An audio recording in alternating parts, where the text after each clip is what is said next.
The evidence to suggest that gender affects academic outcomes due to differences in self-esteem is inconclusive.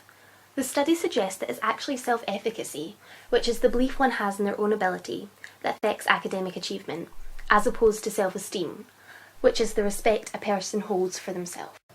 This suggestion makes more sense as having low self-efficacy results in fear of risk-taking, feelings of failure, fear of uncertainty, and impression management.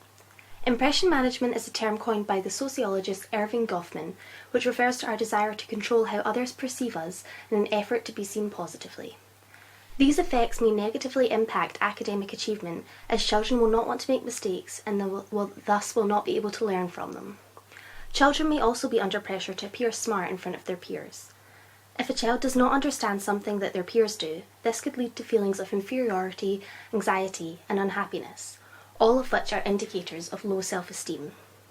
That being said, low self-efficacy may be influenced by low self-esteem or vice versa.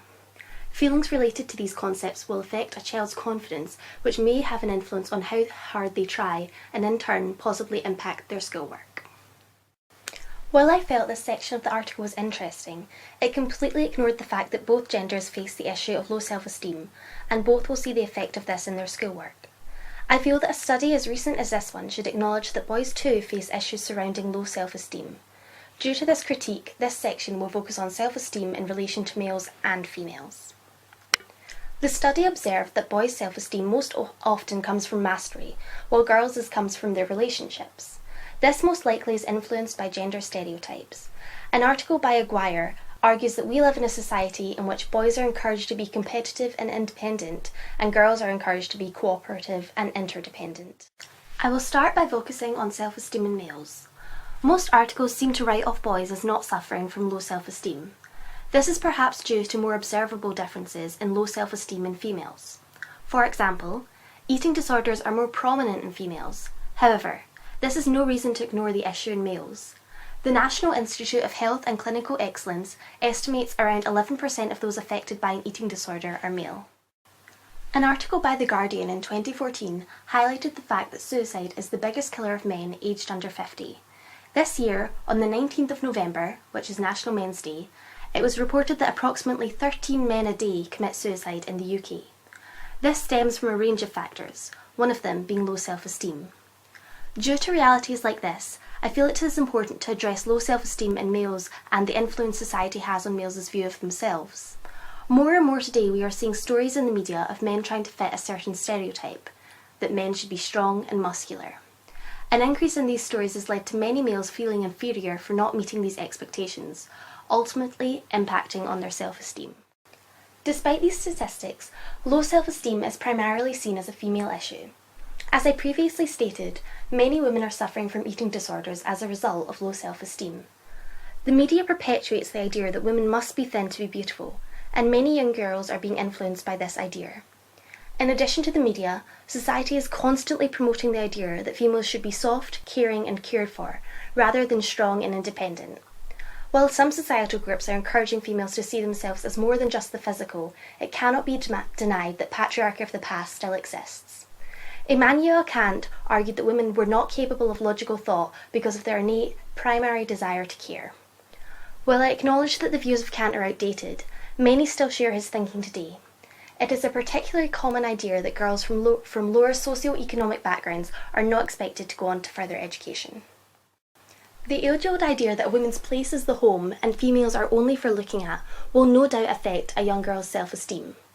If girls are not expected to succeed, they will have a lower view of themselves and will not try in school as they will not see the point. Many celebrities and public figures are using their platforms to address the consequences of low self-esteem and encourage society to change their views and do something about the problem. Having highlighted the causes and effects of low self-esteem on both genders, it is important to suggest how these can be remedied. If the article is correct in saying that females build their self-esteem on relationships, then they might value reflected appraisals more highly. This means that female self-esteem could be improved by praise. It would then be the role of the teacher to ensure that girls are given credit for good work and that a positive relationship is maintained.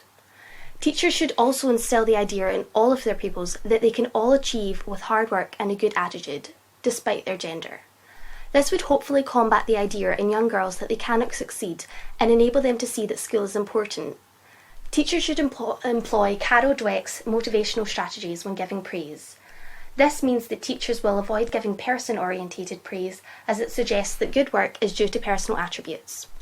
I believe this is an important practice, as the suggestion that good grades are due to an individual's predisposition to be smart will result in low self-esteem in children that are not doing as well. Teachers must instead give process-orientated praise, as this sells the idea that self-esteem comes from striving and from the use of effective strategies.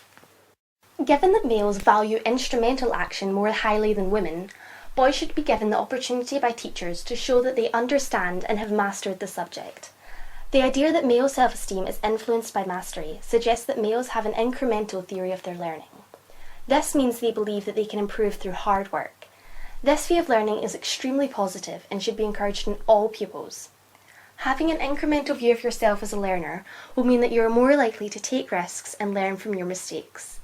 We know from the start of this section that not taking risks is a result of low self-efficacy, which has been linked to academic outcomes.